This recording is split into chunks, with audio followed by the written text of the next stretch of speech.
Iran के nuclear programme के विरुद्ध अब अमेरिका ने भी युद्ध छेड़ दिया है। अमेरिका ने ईरान के 3 न्यूक्लियर ठिकानों पर B-2 बॉम्बर से 1 लाख किलो से ज्यादा बारूद बरसाया। बंकर बस्टर बम से ईरान के फोर्डो, नातांज और इस्फहान न्यूक्लियर साइट को धुआं कर दिया। ईरान के न्यूक्लियर प्रोग्राम को बहुत बड़ा झटका दिया। साथ ही अमेरिकी राष्ट्रपति ट्रंप ने चेतावनी दी कि अगर ईरान ने कोई जवाबी कदम उठाया तो महाविनाश होगा, ईरान में सर्वनाश होगा। लेकिन इस धमकी को दरकिनार कर ईरान ने भी अपने सबसे विनाशक खैबर मिसाइल का मुंह इजराइल की ओर मोड़ दिया। इजराइल के 14 शहरों पर बैलिस्टिक मिसाइल दागी, तेल अवीव, हाइफा और यरूशलेम में भारी तबाही मचाई। इन हमलों ने जंग की आग को और भड़का दिया। इजराइल ने भी जबरदस्त पलटवार किया, तेहरान समेत ईरान के कई शहरों को तबाह बर्बाद किया। साफ है मिडिल ईस्ट में लगी आग और विकराल होगी, लेकिन सवाल कि अमेरिका के युद्ध में कूदने के बाद इस जंग का अंजाम क्या होगा?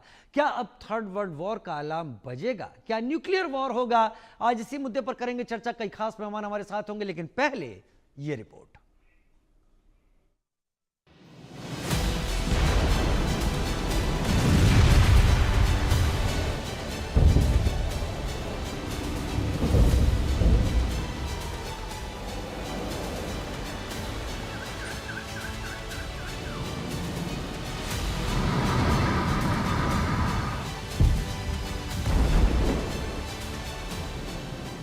मिडिल ईस्ट में बारूदी बरसात के बीच ईरान पर सबसे बड़ा हमला हुआ।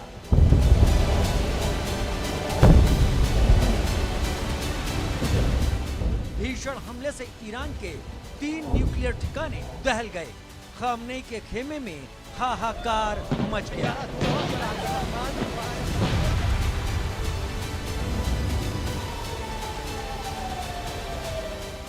हमला अमेरिका ने किया और ईरान में बर्बादी का नया चैप्टर खुल गया। खामनेई का न्यूक्लियर प्रोग्राम खतरे में पड़ गया।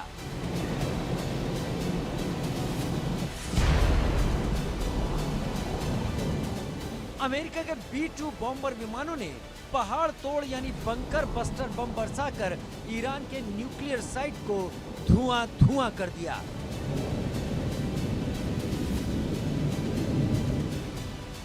ईरान के जिन 3 न्यूक्लियर ठिकानों पर अमेरिका का कहर बरपा, उनमें फोर्डो, नातांज और इस्फहान न्यूक्लियर साइट है।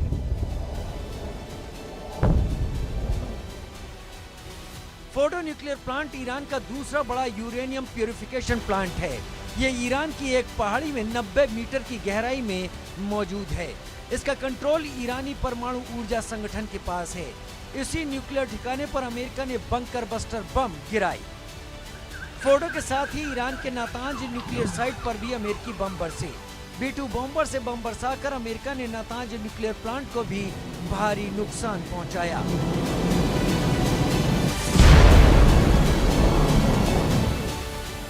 इस न्यूक्लियर साइट पर 9 परमाणु बम बनाने जितना यूरेनियम है। नातांज में एडवांस सेंट्रीफ्यूज लगे हैं।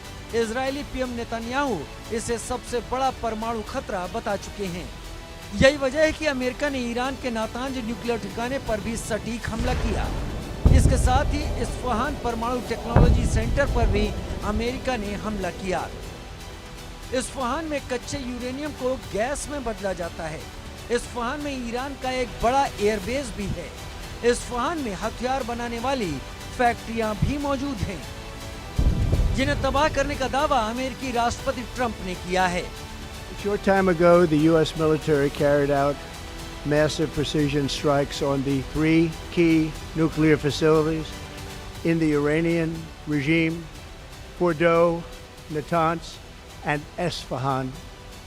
Everybody heard those names for years as they built this horribly destructive enterprise.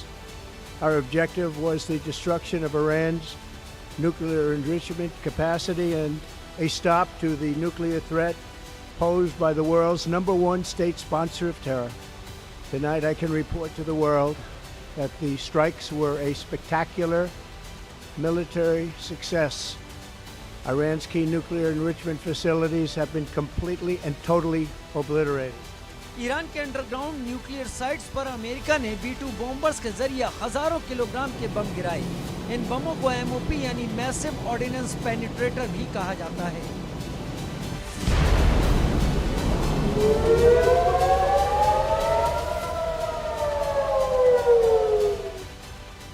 इस बम को खास तौर से अंडरग्राउंड ठिकानों को नष्ट करने के लिए बनाया गया है। बंकर बस्टर बम बेहद मजबूत स्टील अलॉय से बना होता है, जो इसे जमीन में सैकड़ों फीट अंदर घुसने की क्षमता देता है। इसके बाद यह बम अंदर जाकर विस्फोट करता है, जिससे भीतर छिपे ठिकानों का पूरी तरह से सफाया हो जाता है।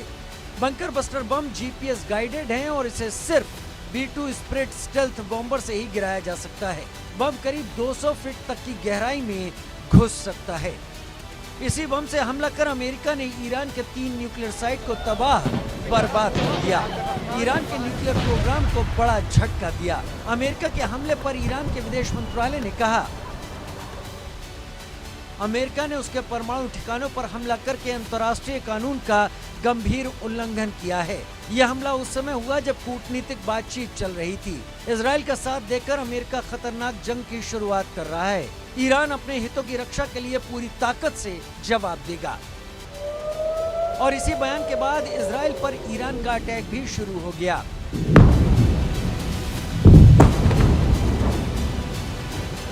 ईरान ने इजराइल पर हमले के लिए पहली बार खैबर मिसाइल का इस्तेमाल किया। इस मिसाइल से इजराइल के हाइफा, तेल अवीव, यरूशलेम समेत कई शहरों पर प्रहार किया।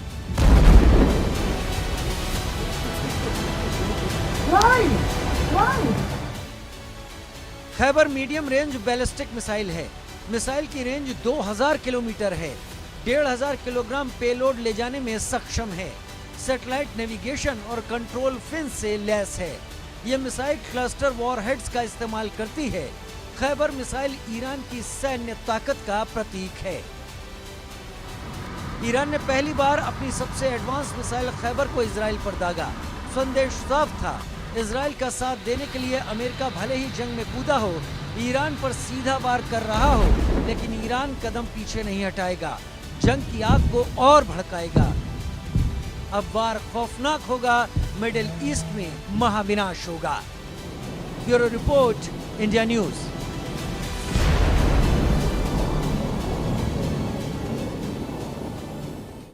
एक बड़ी चर्चा की जरूरत है इन चीजों को समझने के लिए, क्योंकि जियोपॉलिटिकल की तरीके से भी देखें या स्ट्रेटेजिक तरीके से भी देखें, ये सब कुछ उतना आसान नहीं लगता जो होता हुआ दिखाई पड़ रहा है। शायद इसके पीछे वो वजह है जो अब तक सामने ना आई हो। लेकिन बड़ी खबर का रुख करेंगे, फिर अपने मेहमानों का तारुफ कराएंगे, चर्चा को आगे बढ़ाएंगे। अमेरिका को ईरान की सीधी धमकी सामने आई है।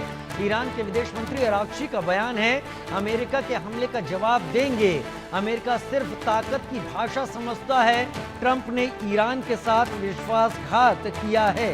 ट्रंप ने ईरान के साथ विश्वासघात किया है, ऐसा अरागची जो कि विदेश मंत्री हैं उनका कहना है। ईरान के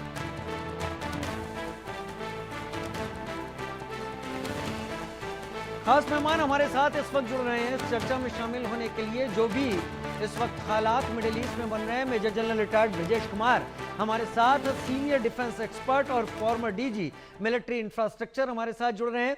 group captain MJ Augustine Vinod मेरे साथ इस वक्त जुड़ रहे हैं, former air force officer. Ambassador Mahesh Sachdev, पूर्व राजनयिक के तौर पर बहुत स्वागत है आपका। और डॉक्टर संदीप त्रिपाठी मेरे साथ जुड़ रहे हैं, अंतर्राष्ट्रीय मामलों के विशेषज्ञ के तौर पर आप सभी का बहुत बहुत स्वागत है। सबसे पहले मैं मेजर जनरल ब्रजेश कुमार आप तक आना चाहूंगा, क्योंकि आज 10वां दिन हो गया है मेजर जनरल ब्रजेश कुमार।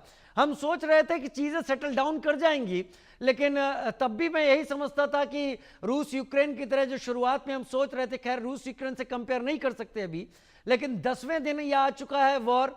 अब अमेरिका भी इस वॉर का एक हिस्सा हो गया है।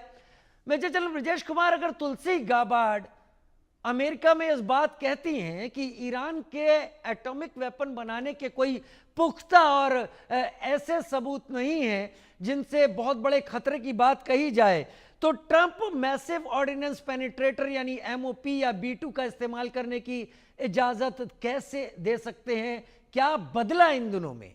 Major general Brajesh Kumar sir, unmute कर लें सर।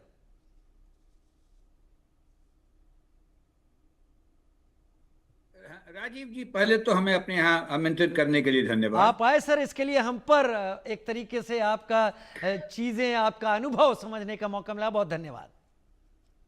देखिए, ये जो ईरान और न्यूक्लियर वेपन उसका बनाना, न्यूक्लियर पावर होना, उसकी कहानी काफी दशकों से चल रही है, कोई नई बात नहीं। और अमेरिका इस बात का जानता है, इसको पता है उसको, और कई सालों से सैंक्शन करता रहा है या बातचीत करता है। इस प्रेजेंट दौरान में भी अगर हम देखते हैं तो लड़ाई तो छिड़ गई थी 8 अक्टूबर 2023 को, क्योंकि ये ईरान की जो लड़ाई इजराइल के साथ में है, या इजराइल की जो लड़ाई ईरान के साथ में, इसी एक मुद्दे पे जुड़ी हुई है। इजराइल अपना जो अस्तित्व है उसको नहीं खोना चाहता, और ईरान न्यूक्लियर वेपन बनाने के साथ उस अस्तित्व को खतरे में डालता है। ये एक चीज है। और दूसरा, ईरान एक सिविलाइजेशनल पावर रहा है, कल्चर से देखिए, स्ट्रेंथ से देखिए, कई दशकों, कई सेंचुरी से। और ये गल्फ के वर्ल्ड में ये बिल्कुल अद्भुत है, अलग है, क्योंकि बाकी स्टेट्स जरूर रिच हैं और उनको तेल मिलने के बाद में जो एक्चुअली बेडुइन्स थे, ट्राइबल्स थे, बहुत तरक्की मिली है, अगर हम जॉर्डान को छोड़ दें तो ये रहा, माहौल चलता रहा।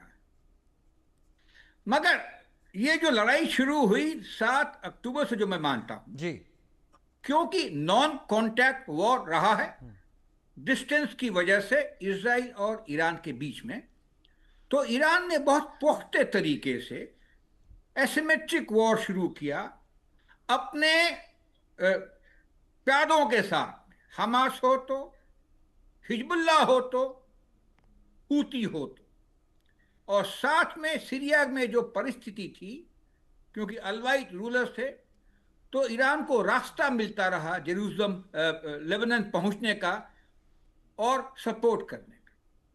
लेकिन जब वो लड़ाई 1.5 साल तक चली है, उसमें 2-3 चीजें हुई हैं। इजराइल ने अच्छी तरीके से हमास को डिस्ट्रॉय कर दिया है मिलिटरीली, हिजबुल्लाह को भी डिस्ट्रॉय कर दिया है मिलिटरीली। उनके कुछ ठोस तत्व रहते हैं, वे भी अलाइव है। हूती सफिशिएंटली वीकेंड हो गए, कमजोर हो गए। सीरिया का रास्ता बंद हो गया है क्योंकि रिजीम चेंज। इन सब होने के बाद में शायद इजराइल ने सोचा ये एक अच्छा मौका है, और अपने सपोर्ट के साथ में, जो कि अमेरिकन रहा है पीछे से, 9 दिन पहले अच्छी बम वर्षा की उनके क्रिटिकल एरियाज में, और 3 रिजल्ट हासिल किए। पहला, उनके जितने कमांडर्स रहे हैं IRGC के, ईरान के आर्मी, एयरफोर्स और न्यूक्लियर व्यवस्था के जो संचालक रहे हैं, उनको खत्म किया। दूसरा, atomic power research centres, atomic centres जो कि यूरेनियम एनरिच कर रहे थे, उनके ऊपर बम वर्षा की। और तीसरा, मिलिट्री इंफ्रास्ट्रक्चर को काफी कमजोर किया, खासकर एयर डिफेंस के मामले में, ताकि उनका एयर का डोमिनेंस बचा रहे।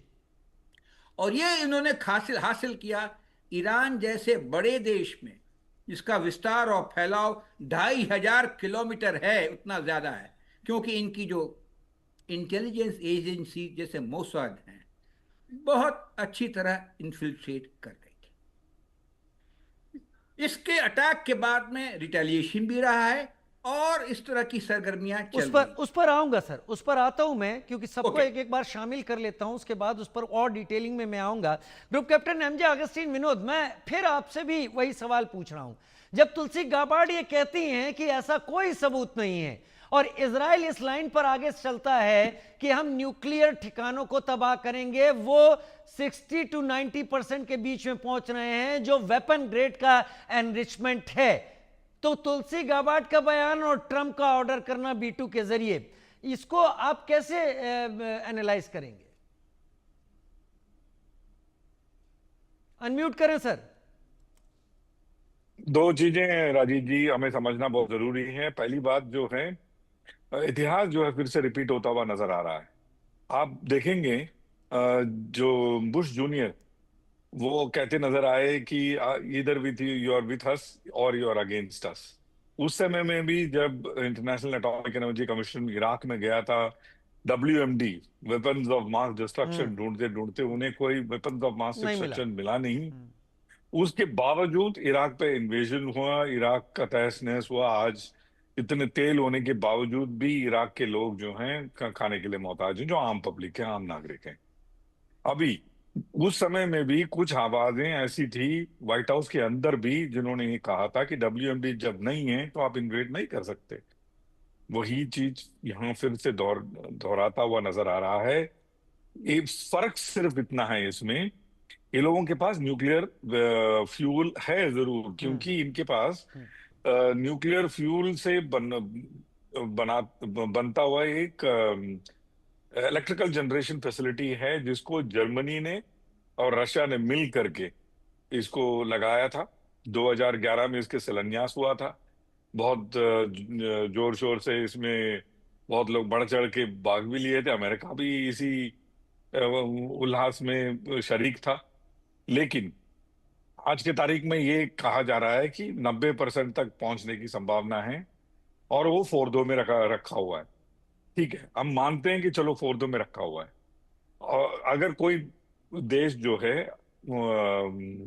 वेपन ग्रेड न्यूक्लियर वेपन की तरफ जा रहा है, वो हमें सबसे पहला सवाल है कि क्यों जा रहा है, ये क्या उसका थ्रेट परसेप्शन है जिसकी वजह से जा रहा है।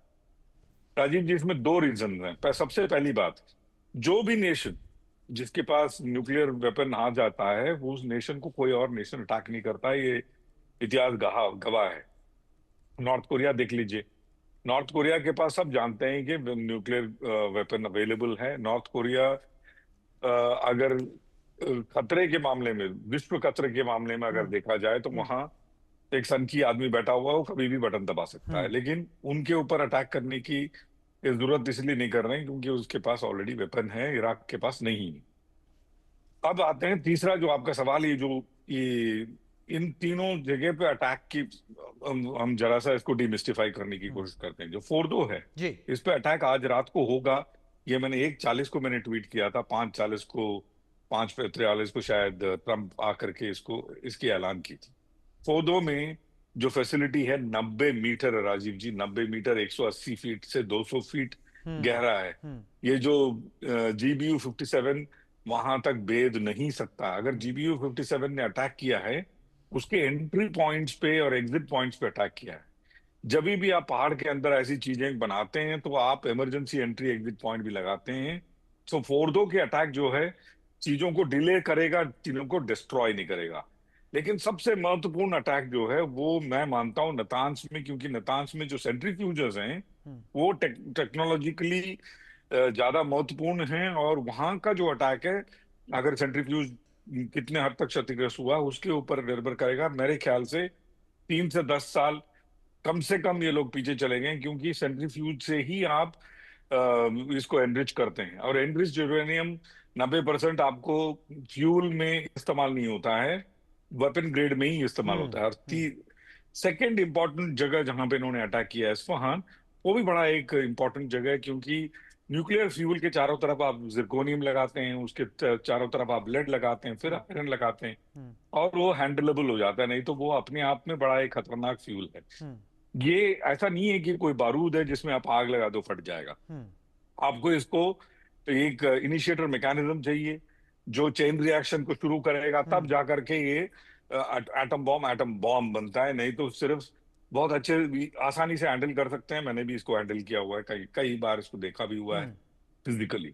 सो ये सारी चीजें मद्देनजर मुझे ये लगता है कि ईरान अटैक करे, राजीव जी, या ना करे, कोई फर्क नहीं पड़ेगा। एग्जैक्टली। अमेरिका फिर से अटैक करेगा जी। अमेरिका फिर से इनके अंदर जाएगा। अमेरिका जब तक इस ईरान मैं आता हूं, कुछ हद तक निस्तानाबूद ना हो जाए, अपना कोशिश जारी रखेगा इराक जैसा। लेकिन बड़ी खबर का रुख कर लेते हैं। ईरान के सैन्य ठिकानों पर भीषण बमबारी की भी खबर है। IDF यानी इजरायली डिफेंस फोर्स ने ये बम बरसाए हैं। ईरान के 2 फाइटर जेट नष्ट करने का दावा किया है, 8 मिसाइल लॉन्चर को नष्ट करने का दावा किया है और इस तरह की फुटेज आईडीएफ मुहैया करा रही है जो अपने अटैक के जरिए अटैक के दौरान उसको रिकॉर्ड भी कर रही है, जिसे प्रिसीजन स्ट्राइक भी कह सकते हैं। और पिछले कई दिनों से आईडीएफ इस तरीके के स्ट्राइक के विजुअल भी दे रही है, क्योंकि एयर डिफेंस के मामले में ईरान पूरी तरीके से हैंडीकैप हो गया है या पैरालाइज हो गया है, और जब एडीज नहीं है तब ईरान के ऊपर एरियल सुप्रीमेसी के बाद जो चाहे इजराइल या अमेरिका कर रहे हैं। महेश सचदेव मेरे साथ इस वक्त जुड़े हुए हैं पूर्व वैज्ञानिक के तौर पर। महेश जी, ट्रंप ने ईरान के साथ विश्वासघात किया है, ऐसा फॉरेन मिनिस्टर अरागची का बयान है। माना जाता है कि एटॉमिक सेंटर पर हमला नहीं किया जाएगा, ये इंटरनेशनली एक चार्टर में है, क्योंकि इसकी लिस्ट एक दूसरे के पास होती है और इस पर कोई भी अटैक बहुत डेंजरस होता है। मान लीजिए रेडियो एक्टिव स्प्लेज हो जाता है तो उसका जिम्मेदार कौन होगा, लिहाजा वो चीज़ अलग है। यूएन की तरफ से भी इसकी निंदा हुई है, लेकिन क्या निंदा से काम चलेगा? क्या ये वाकई सही है? डिप्लोमेटिकली ये मामला कहां आके रुकता है महेश जी? राजीव जी, सवाल दुष्कर है और क्योंकि इसमें भविष्य की तरफ जाना होगा और जो भविष्य इस समय आकलन करना मुश्किल होगा, क्योंकि ऐसा कभी पहले हुआ नहीं है। जैसा आप खुद ही कह रहे हैं कि कभी भी इस तरह की न्यूक्लियाई संस्थाओं पर इस तरह का अटैक नहीं हुआ है। इसमें दो चार चीजें आती हैं।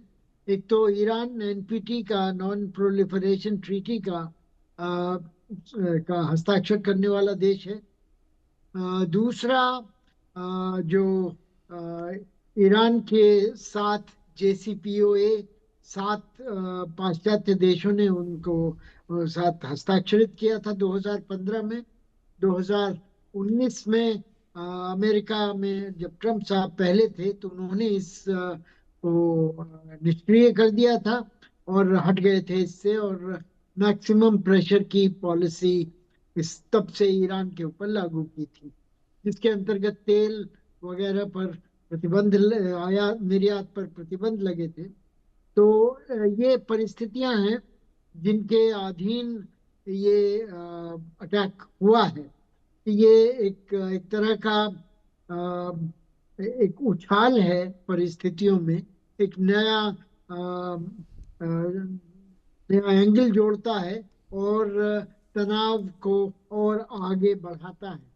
काफी हद तक ये इस बात पर निर्भर करेगा क्या होता है, जैसा आप पूछ रहे हैं कि ईरान की प्रतिक्रिया क्या होती है। ईरान ने पहले कई बार ऐसे कहा है कि अमेरिका अगर उसके ऊपर हमला करेगा तो अमेरिका के जो प्रतिष्ठान हैं खाड़ी के देशों में या जिन देशों से हमला होगा उनके ऊपर ईरान प्रतिकार करेगा, उनके ऊपर हमला करेगा। अब और भी अगर पीछे जाएं तो ये देखा जा सकता है कि जब इराक ईरान की लड़ाई हो रही थी 80 के दशक में, तो ईरान ने टैंकर्स वॉर की थी। जब जो तेल के टैंकर जो खाड़ी में से आते जाते हैं उनके ऊपर हमला किया था और उसकी वजह से तेल के परिस्थितियों में, तेल के व्यापार में अच्छा खासा व्यवधान हुआ था। ईरान के कुछ जनरल्स ये भी कह रहे हैं कि स्ट्रेट ऑफ हार्मूज का जो जलडमरू मध्य है उस पर ईरान हमला कर सकता है, उसकी आवाजाही पर प्रतिबंध लगा सकता है। इस जलडमरू मध्य से दुनिया का 5वां हिस्सा तेल का जो व्यापार होता है उसका 5वां हिस्सा यानी 20% से ज्यादा जाता है, और इसमें व्यवधान करने का अगर ईरान सोचता है तो इससे तेल के दाम में और ईरान ज्यादा दूर भी नहीं है, शायद स्टेट ऑफ हॉर्मुज से 13 या 10-13 किलोमीटर के बीच की दूरी है ईरान के बॉर्डर की। 21 मील की चौड़ाई है और इस जलडमरू मध्य के एक तरफ पूरी तरह ईरान का तट है, दूसरी तरफ यूएई और ओमान का तट है, और दोनों ये तीनों देश मिल करके इसका सुपरविजन आजकल करते हैं। किसी भी अंतर्राष्ट्रीय कानून के हिसाब से किसी भी देश को इस अंतर्राष्ट्रीय जल डमरू मध्य में संचालन को बंद करने की अनुमति नहीं है, लेकिन वो उसको सुपरवाइज कर सकते हैं। तो इसमें पिछले भी दिनों भी यानी आप सही कह रहे हैं सर, एक डर जरूर है। मैं पिछले कई दिनों से इन चर्चाओं में इस बात को रख रहा हूं कि जब ईरान इतना दबाव में आ जाएगा कि उसको लगेगा कि उसके सर्वाइवल की बात आ गई है, तो स्टेट ऑफ हॉर्मुज पर क्या वो बड़ा कदम उठा सकता है। मैं आगे चर्चा को आगे भी बढ़ाऊंगा, लेकिन बड़ी खबर का रुख कर लेता हूं। अंतर्राष्ट्रीय परमाणु ऊर्जा एजेंसी IAEA की इमरजेंसी मीटिंग हुई है। IAEA चीफ राफेल ग्रोसी ने यह मीटिंग बुलाई है। इमरजेंसी मीटिंग ईरान के न्यूक्लियर साइट पर हमले के बाद यह आपात बैठक है। ईरान को हुए नुकसान को लेकर मीटिंग में चर्चा होगी, लेकिन बड़ा सवाल यह है, जैसा UN के सेक्रेटरी जनरल भी बोल चुके हैं, कि यह वाकई टेंशन की बात है कि न्यूक्लियर साइट्स पर हमले हो रहे हैं, और ये न्यूक्लियर साइट्स पर हमले फिर रेडियो एक्टिविटी को इस बात की पूछने की जरूरत नहीं पड़ती है कि वो किस दिशा में जाए और किस दिशा में ना जाए, क्योंकि फिर ये सबके लिए नुकसान वाली बात हो जाती है। संदीप त्रिपाठी मेरे साथ इस वक्त जुड़े हुए हैं। संदीप जी, जितने भी न्यूक्लियर कंट्री हैं, क्योंकि आप अंतर्राष्ट्रीय मामलों के विशेषज्ञ हैं, जितने भी न्यूक्लियर कंट्री हैं, शायद उनमें से 2 कंट्रीज, एक पाकिस्तान और एक ईरान। पाकिस्तान जो अपने सभी न्यूक्लियर वेपन्स को अपने स्टेटमेंट और बाकी चीजों में इंडिया स्पेसिफिक बताता है और यह कहता है कि थ्रेट होने पर भारत के खिलाफ इस्तेमाल करेगा, वैसे ही ईरान अपने न्यूक्लियर प्रोग्राम को इजराइल के खिलाफ की बात करता है। फिर भी अगर इजराइल कहता है कि यह सब ईरान अगर अचीव करता है तो उसका तबाह होना तय है, मैं आपसे पूछूंगा क्या ईरान का न्यूक्लियर होना गलत है? देखिए, बहुत ही सापेक्षिक सवाल आपने किया है कि मैं थोड़ा सा पाकिस्तान पर आऊँगा कि यदि अमेरिका को न्यूक्लियर प्रोग्राम से इतनी दिक्कत है तो हमने कई बार सवाल किया कि आपने पाकिस्तान को क्यों होने दिया। और ये जो ब्लफ है न्यूक्लियर का पाकिस्तान का, ये अमेरिका के सपोर्ट से होता आया है। क्योंकि अभी हमने देखा था कि मुनीर साहब ट्रंप के साथ लंच किए थे और उनको नोबेल पुरस्कार का प्रपोजल भी दिए थे। तो एक उनकी अलग ही अपनी इस्लामाबाद वाशिंगटन DC का अपना अलग ही एक हिस्ट्री है, केमिस्ट्री है, उस पर थोड़ा सा बाद में बात करेंगे। सबसे पहले ईरान की बात यदि होगी तो ईरान का देखिए, ईरान और जब इजराइल की बातें आती है तो हमेशा मैं 2 चीज़ों को मानता आया हूँ। ईरान एक डोमिनेशन की लड़ाई लड़ रहा है, डोमिनेंस की लड़ाई लड़ रहा है मिडिल ईस्ट में, और इजराइल अपने एग्जिस्टेंशियल वॉर लड़ रहा है, अस्तित्व की लड़ाई लड़ रहा है। और वो इसलिए क्योंकि आपने देखा होगा कि 1948 के बाद से और लगभग 2000 तक देखें तो मिडिल ईस्ट में इजराइल ने अपने सारे राइवल्स को लगभग म्यूट कर दिया था। लगभग सब आप इजिप्ट को देख लीजिए, आप जॉर्डन को देख लीजिए, आप ये सब लोग शांत होकर के बोले जो हमारा अमेरिका कहेगा वही हम करेंगे। और अमेरिका ने क्या किया, सारे मिलिट्री बेसिस को यहाँ अपने इस्टेब्लिश किए। लगभग ऑफ एंड ऑन चलता रहा, बहुत ज़्यादा टेंशन नहीं थी। अब एक ही टेंशन थी कि ईरान जो है, मैंने कहा कि अब यहाँ मिडिल ईस्ट में एक रीजनल डोमिनेंस की लड़ाई चली, और उस रीजनल डोमिनेंस में बचा कौन? यदि सऊदी अरब की बात करें और स्पेशली टर्की की बात करें और इजराइल की बात करें और ईरान की बात करें, तो इजराइल ऑलरेडी US का पार्टनर है, और सऊदी अरब और टर्की का अपना कोई स्टैंड नहीं, ना उसको कोई सीरियस लेता है। सऊदी अरब पूरी तरीके से US के साथ है। यहाँ पर क्या हुआ कि ईरान कंप्लीटली एक फुल फ्लेज में आकर के US के डोमिनेंस को चैलेंज करता रहा, और US के डोमिनेंस को चैलेंज करते मतलब ही है कि वो अपनी पोजीशन को मिडिल ईस्ट में बनाए रखना चाहता है। और यही कारण है कि देखिए, सबसे ट्विस्ट तो आया मार्च 2021 में, जब चाइना ने क्या किया कि 25 वर्षों का 25 इयर्स का एक स्ट्रेटेजिक पार्टनरशिप होती है ईरान और चाइना के बीच में।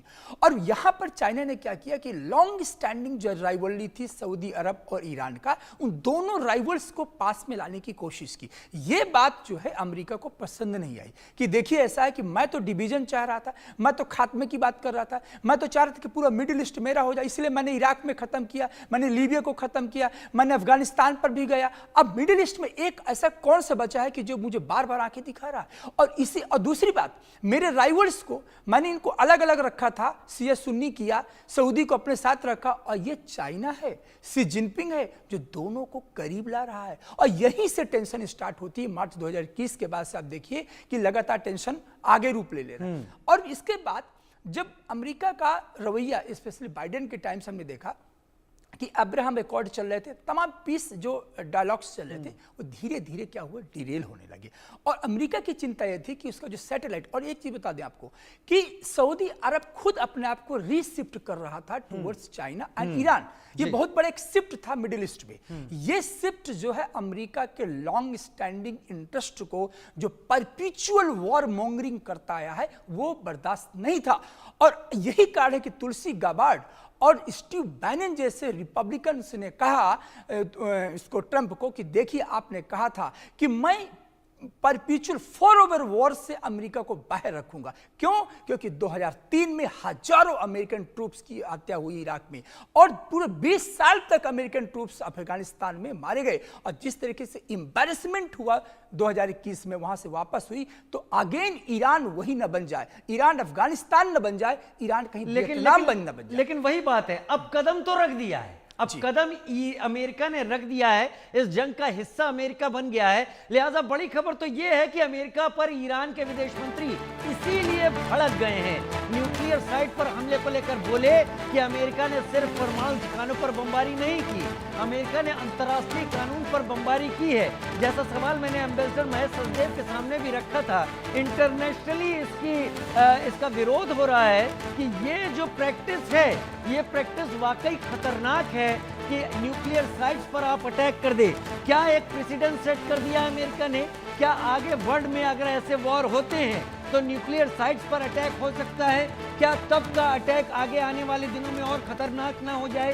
क्या फोर्दो में जो हमला हुआ है, क्या वहां पर कोई न्यूक्लियर स्पिलेज हुआ है?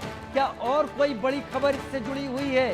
वो सब आपके सामने रखेंगे। लेकिन आराघची ने अब साफ कह दिया है कि अमेरिका ने अंतर्राष्ट्रीय कानून पर बमबारी की है, अमेरिका ने ठिकानों पर ही बमबारी नहीं की, अमेरिका ने धोखा दिया है। ईरान के विदेश मंत्री का भड़कना यहाँ पर जायज़ है। लेकिन मैं मेजर जनरल ब्रजेश कुमार अब इन जानकारी के साथ आपका रुख करूंगा। कहते हैं एक वॉर के लिए इंटेलिजेंस की जरूरत होती है, अगर पुख्ता इंटेलिजेंस से वॉर को लड़ा जा सकता है। ऑपरेशन सिंदूर में हमने भी देखा, भारत ने भी अपने इंटेलिजेंस के जरिए no collateral damage precision strike की और अपने टारगेट को तबाह किया, और उसके बाद जो चीजें आगे बढ़ी वो हम सब ने भी देखी। लेकिन यहां पर ये एक अलग कहानी है। सर, आप मुझे समझाइए, आपका अपना आकलन क्या कहता है? यहां इंटेलिजेंस कौन दे रहा है? CIA दे रहा है, मोसाद दे रहा है, या फिर अगर आप बुरा ना माने ISI दे रहा है? सर अनम्यूट कर ले सर। राजीव जी, ये जो 8-9 दिनों से 9 दिनों से जो घटना चल रही है, उसके पहले भी हमने देखा है किस तरीके से IRGC के कमांडर्स का सीरिया में उनको मारा गया, तेहरान में मारा गया। उसके अलावा जिस तरीके से हिजबुल्लाह के लीडरशिप को खत्म किया गया, वो बॉम्ब से जो रिंगर्स के साथ काम करते हैं, पुराने जमाने के पेजर्स। तो मैं ये कहना चाह रहा हूं, और उसके अलावा भी जो प्रिसिशन स्ट्राइक पिछले फ्राइडे इजराइल ने मारी थी इन तीनों जगहों पे और भी सारे न्यूक्लियर ठिकानों पे, इसका मतलब ये है इजराइल कई सालों से इसके ऊपर इन्वेस्ट कर रहा था। किसी ने मजाक में उनको बताया कि देखिए साहब, आप लोगों ने यूक्रेन से सीखा है। यूक्रेन ने 1 तारीख को 4-5 बहुत बड़े हमले किए थे रशिया में डीप में जाकर। तो इजरायली ने हंस के कहा, साहब हमारी ये जो कार्यक्रम चल रहा है वो 4-5-6 साल से चल रहा है। तो कहने का मतलब ये है, इजराइल की जो मोसाद की जो पकड़ है ह्यूमन इंटेलिजेंस पे, इलेक्ट्रॉनिक इंटेलिजेंस पे, वो बहुत ही अच्छी है।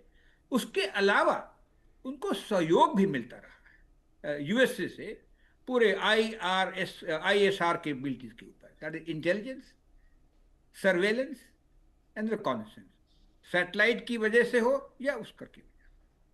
तो इस तरह के चुन चुन के टारगेट को मारना एक बहुत बड़ी उपलब्धि है आजकल के ज़माने में। Targeted strike, lethal strike without much collateral damage बड़ी अच्छी चीज़ है। और वही हमारे दर्शकों ने, हम लोगों ने ऑपरेशन सिंदूर में भी उसका एक अच्छा एक उदाहरण दिया है। और वही हम ये भी देख रहे हैं, पहले इजरायली ने और बाद में अमेरिकन ने एग्जैक्टली वही किया है। अमेरिका के आ जाने से तो पूरा गेम चेंजर, ये जो लड़ाई थी ईरान और इजराइल के बीच में, या ईरान उसके प्रॉक्सी और इजराइल के बीच में, उसने तो उसका रुख ही बदल दिया। आप कह रहे थे क्या ये जायज है न्यूक्लियर ठिकानों पे ऐसे बमबारी करना? तो अब हम देख रहे हैं कि तो चल रहा है ऐसा। अगर आप देखेंगे जापोरिजिया का जो न्यूक्लियर पावर प्लांट था, रशिया ने कैसे हमला किया, एक दफा नहीं कई दफा किया। कहते एनर्जी इंफ्रास्ट्रक्चर है, हम ये क्रूशल है वॉर एफर्ट के वास्ते। तो वो जो न्यूक्लियर जो यूएन की जो उपलब्धियां हैं या लिमिटेशंस हैं, वो हर एक वॉर, हर एक नई जगह में वो उसको हम टेस्ट करते हैं, और नए हमको इंस्ट्रूमेंट चाहिए उन सबों को काबू करने के लिए।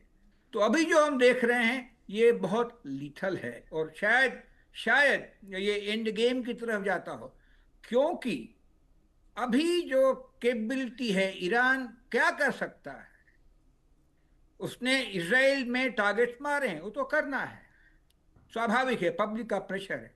उसके अलावा क्या कर सकता है?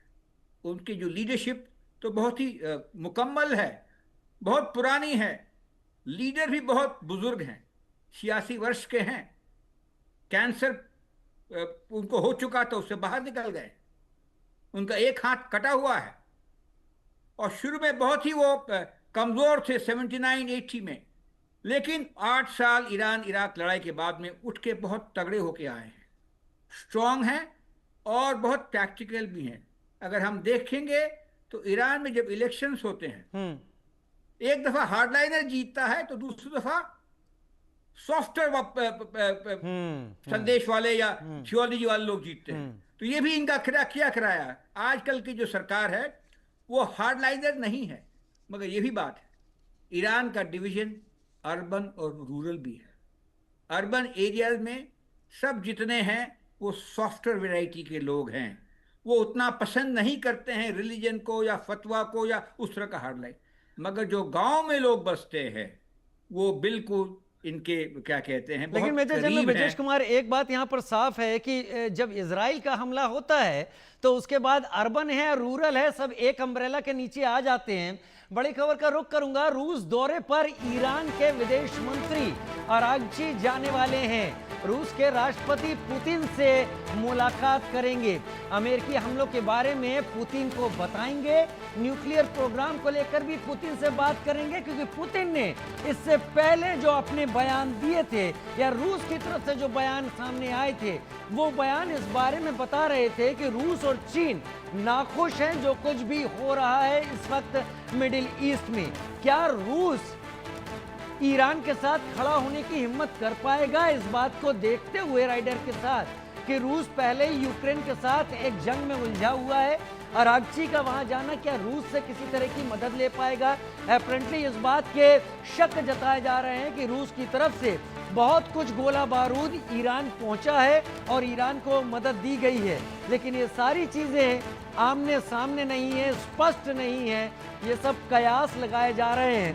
मैं एमजे ऑगस्टिन विनोद आपका रुख करूंगा इस वक्त। MJ Augustine Vinod sir, Iran ये जो कुछ भी हो रहा है ये एक एरियल वॉर अभी तक हो रहा है, बूट्स ऑन ग्राउंड की अभी तक कोई सिचुएशन बनती हुई नहीं दिखाई पड़ रही, क्योंकि एरियल वॉर में ही अभी ईरान अब मजबूत नहीं दिखाई पड़ रहा है, एडीज उसके पास बचे नहीं हैं जिससे वो कुछ कर पाए। क्या इस बड़ी पिक्चर के पीछे जिसमें अमेरिका ने यह हमला किया है अपने बंकर बस्टर बम के जरिए, हम सब लोग कोई ऐसी पिक्चर मिस तो नहीं कर रहे हैं जो वाकई इस वॉर के पीछे हो रही हो, या हम सब किसी और बात पर चर्चा कर रहे हो, दरअसल हो कुछ रहा है? देखिए, स्टेटेड पॉलिसी इजराइल का क्या है? स्टेटेड पॉलिसी इजराइल का ये है कि किसी भी तरह ईरान का जो न्यूक्लियर कैपेबिलिटी वो जो खोज रहे हैं उसको किसी भी तरह रोक लें। ये पहली बार नहीं हो रहा है अटैक, हम सब जानते हैं, इससे पहले भी अटैक हो चुके हैं। जब इराक एक नेशन था, उस इराक पे उस जगह पे अटैक किया गया था, फिर हम स्टक्सनेट के बारे में जानते हैं, जो इन्होंने सेंट्रीफ्यूज के अंदर एक कंप्यूटर वायरस डाल करके उस कोशिश को कुछ हद तक इन्होंने रोका था। लेकिन उसके बावजूद अगर 80-90% तक एनरिचमेंट पहुंच गया, अगर ऐसा कयास लगाया जा रहा है, तो उसको इजराइल रोकेगा। अब इजराइल के साथ अमेरिका क्यों खड़ा है, ये सबसे बड़ा सवाल है। आप कोई भी नॉर्थरोप ग्रमन हो, बोइंग हो, या ऐसे बड़ी बड़ी जो वेपन बनाने वाली फैक्ट्रियां हो, या फिर इनके वॉशिंगटन डीसी के अंदर कई महीने पहले उधर, 1 महीने पहले उधर था मैं वहाँ, वॉशिंगटन डीसी के अंदर जो डिसीजन लेने वाले लोग हैं वो सारे जो हैं यहूदी हैं, जूज हैं। और उनके जो सबसे पहला जो उनका क्या बोलते हैं, उनका वो रहता है कि इजराइल को किसी भी तरह मदद किया जाए। तो वो भी लॉबिंग बहुत होती है, आप जानते हैं अमेरिका में बहुत लॉबिंग होती है। तो इजराइल का वॉर जो है, आप नेतन्याहू को जिस तरह से आप बात करते हुए देखें, कितना खुशी का उनका वो, आई मीन खुशी उनके चेहरे पे झलक रहा था। तो ये सारी चीजें ये दर्शाता है कि किसी भी तरह ये दोनों मिलकर के न्यूक्लियर जो कैपेबिलिटी है ईरान का रोकेंगे। और राजीव जी, आपने पाकिस्तान का जब जिक्र किया था, देखिए किसी भी इस्लामिक कंट्री के पास न्यूक्लियर वेपन ना आ जाए, ऐसा अगर सोच है तो फिर पाकिस्तान के पास क्यों है, पहली बात। दूसरी बात, पाकिस्तान जब दुनिया के सबसे बड़ा जो लोकतंत्र है उसके खिलाफ ये न्यूक्लियर वेपन इस्तेमाल करने की बात करता है, तो ये लोग लॉलीपॉप खा के बैठ जाते हैं।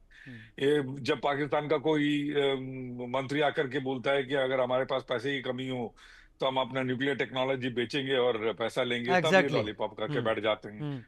तो ये दोहरा नीति जो है इनका मुझे नहीं समझ में आता है, क्योंकि जब इन पे बात आती है तो ये सारी वर्ल्ड पीस और फलाना ढिमकाना, ये सारी चीजों को कोट करते हैं।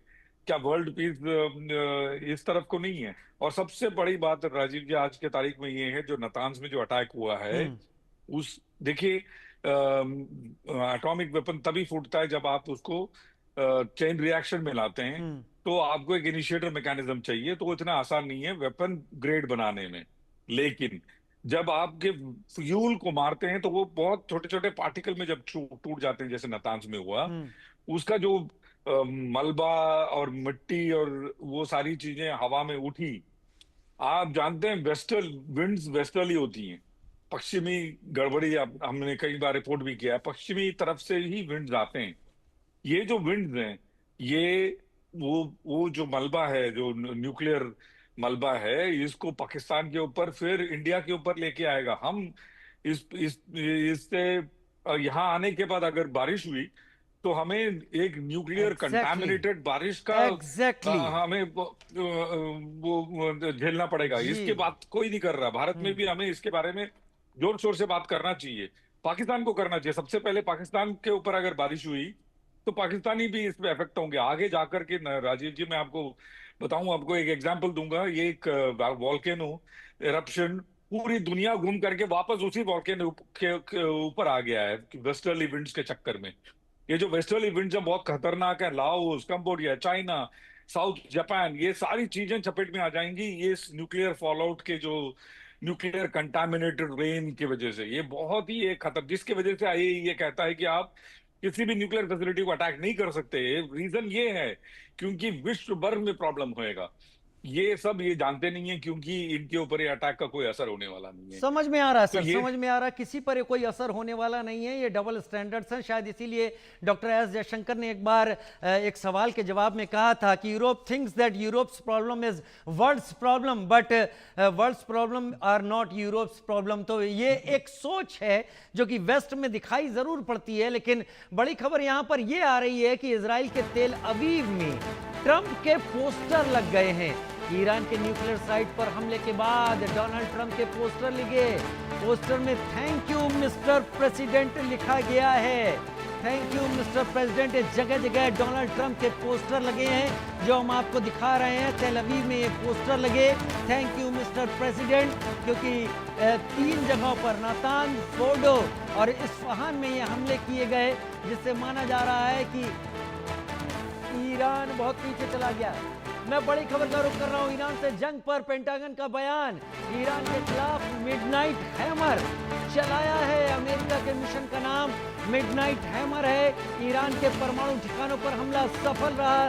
परमाणु खतरे को खत्म करना हमारा लक्ष्य है। जिस तरीके से कलावी यानी राइजिंग लायन इजराइल ने चलाया, ट्रू प्रॉमिस 3 ईरान ने चलाया, अब पेंटागन का बयान सामने आ गया है। ईरान के खिलाफ उन्होंने मिडनाइट हैमर ऑपरेशन चलाया, जहां B-2 बॉम्बर्स के जरिए और साथ में टॉमहॉक क्रूज मिसाइल्स अपनी सबमरीन के जरिए अलग अलग जगह पर वार किए हैं।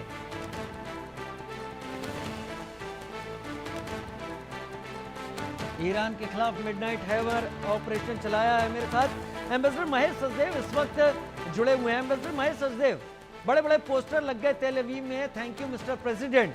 क्या नेतन्याहू इस बात पर खुश हो सकते हैं कि उन्होंने ये साबित करने के लिए कि ईरान एक बड़ा थ्रेट है और उसके लिए अमेरिका के लिए और उसके लिए एक बड़ा थ्रेट है, तो अमेरिका की इस कार्रवाई से उन्होंने उस चीज को हासिल कर लिया? क्या वो समझाने में सफल रहे अमेरिका को पिछले कई दिनों से? जी, बीच में कुछ जबरदस्त भ्रम फैलाया गया था कि दोनों के बीच कुछ अंतर आ गए हैं नेतन्याहू और ट्रंप के बीच में, और नेतन्याहू चाहते हैं कि बमबारी हो, सैनिक कार्रवाई हो ईरान के विरुद्ध, जबकि ट्रंप साहब जो है वो बातचीत से इस मसले को हल करने के हामी थे। ट्रंप साहब का जो अपना बेस है, मेक अमेरिका ग्रेट अगेन जो कैंपेन है, उसके जो हामीदर हैं वो भी ऐसा, उनमें से भी अक्सर लोग इस बात से तारीफ करते थे ट्रंप साहब की कि वो उनका वायदा है कि नई लड़ाइयां शुरू नहीं करेंगे और पुरानी लड़ाइयां बंद करेंगे। तो ये सब देखते हुए दोनों के बीच के फर्क की बात की गई, लेकिन अब पीछे मुड़ के देखें तो दोनों ही अब खुश हैं, और ऐसा लगता है कि दोनों में जो ये फर्क की बातें थी वो सिर्फ दिखावा था, एक तरह से छलावा था ईरान और देशों को एलिमेंट ऑफ सरप्राइज देने के लिए। तो एक तो ये पहलू है। दूसरा पहलू ये है कि इजराइल अपने आप अकेले से इन सब चीजों को, जो खासतौर पे फोर्दो के जो डीप अंडरग्राउंड इंस्टॉलेशन है, उनको नष्ट नहीं कर सकता था, और उसको अमेरिका की दरकार थी, और अमेरिका ने ये एक्शन लेकर के सर, अमेरिका की डिप्लोमेसी कैसे इस बात को समझाएगी मिडनाइट हैमर करने को? मिडनाइट हैमर ऑपरेशन किया, इसको अमेरिका की डिप्लोमेसी अब कैसे समझाएगी? देखिए, तुलसीदास जी कह गए हैं, समर्थ को नहीं दोष को सहाय। एग्जैक्टली। तो वो समर्थ हैं, उनको दोष देना किसी को अच्छा नहीं लगता है, उसके लिए उसका फायदा नहीं होना है। लेकिन जो आप इसके सवाल को अगर मैं पलट के कहूँ कि कोई ऐसा देश था जो कि ईरान के परमाणु शक्ति संपन्न होने की हिमायत करता था, मेरे ख्याल से तो ऐसा कोई देश नहीं है जो कि ईरान के परमाणु शक्ति बनने की हिमायत करता हो, या उसको इस ईरान के ऊपर ये यकीन हो कि उसका जो परमाणु कार्यक्रम है वो सिर्फ शांतिपूर्ण उद्देश्यों के लिए है। शांतिपूर्ण उद्देश्यों के लिए आप $100 बिलियन खर्च नहीं करते। ठीक है सर, तो मुझे लगता है कि मैं इसी आपके कोट के साथ मैं संदीप त्रिपाठी जी के पास जाना चाहूंगा। संदीप जी, सवाल कुछ नहीं, मिडनाइट हैमर को पहली बात अमेरिका और उसकी डिप्लोमेसी कैसे एक्सप्लेन करेगी वर्ल्ड के सामने? क्या मैं इस बात को मान लूं अंत की समृद्ध को नहीं दोष घुसाई? सबसे अच्छी बात यह है कि आदरणीय एम्बेसडर साहब की बात को उन्होंने महाकवि तुलसीदास जी को कोट किया है। सौभाग्य से उसी उनकी जन्म स्थान से मैं आता हूं, तो मैं उन्हीं की बात को आधुनिक तरीके से, अमेरिका के ही स्कॉलर है केनेथ वॉल्ट, वो ये कहते हैं कि दुनिया में कोई राष्ट्र अपने को यदि बचा सकता है तो अंतर्राष्ट्रीय कानून, नियम, संस्थाएं नहीं, बल्कि मैक्सिमाइजेशन ऑफ पावर होगा जो उस राष्ट्र को बचाएगा, वही रूल्स सेट करेगा।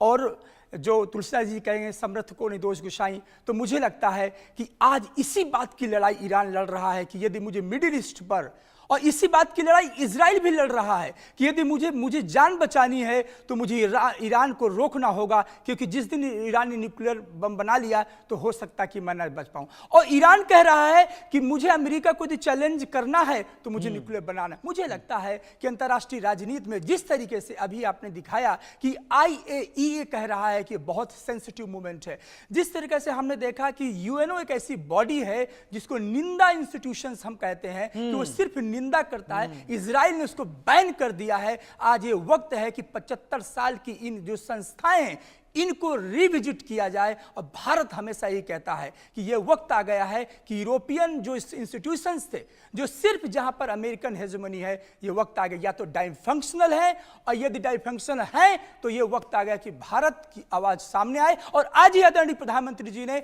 ईरान के राष्ट्रपति से बात की है कि डी एस्केलेशन का टाइम आ गया। देखिए राजीव जी, दुनिया में जिस समय पोलराइजेशन चरम पर है, चाइना कहता है डेंजरस टर्निंग पॉइंट है, रूस कहता है कि अभी हम देखेंगे, अभी रशियंस लोग चूंकि इजराइल में रह रहे हैं इसलिए मैं कुछ बोल नहीं सकता, तो एक डिलेमा दुनिया में बना। उस वक्त भारत कह रहा बहुत छोटे में एक सार यही निकल के आ रहा है, अगर आपके पास ताकत है, अगर आपके पास दम है, तभी आप क्षमा करने का सामर्थ्य रख सकते हैं, और तभी आप अगर कुछ करते हैं। वो एक पुरानी फिल्म का डायलॉग भी था कि हम अगर सब कुछ तय करने वाले हैं तो हमारा कोई भी काम एक क्लास कहा जाएगा, और अगर हम सब कुछ झेलने वाले हैं तो हमारा कोई भी काम गलतियों या नुक्स के साथ माना जाएगा। अब इसमें सामर्थ्य कौन जता रहा है? मुझे लगता है आज के हमले के बाद आज की रात और देखनी होगी, क्या अमेरिका दूसरा हमला करता है, और तब पता चल जाएगा कि इस पूरे मिडिल ईस्ट में क्या होने वाला है। बहुत धन्यवाद मेजर जनरल ब्रजेश कुमार आपका, संदीप त्रिपाठी जी आपका, एम्बेसडर महेश सचदेव आपका, और group captain MJ Augustine Vinod. आप लोगों का अनुभव मेरे प्रोग्राम की जान है और मेरे प्रोग्राम को हमारे दर्शकों तक बेहतर तरीके से पहुंचाता है। छोटा सा ब्रेक, जल्द हाजिर होते हैं।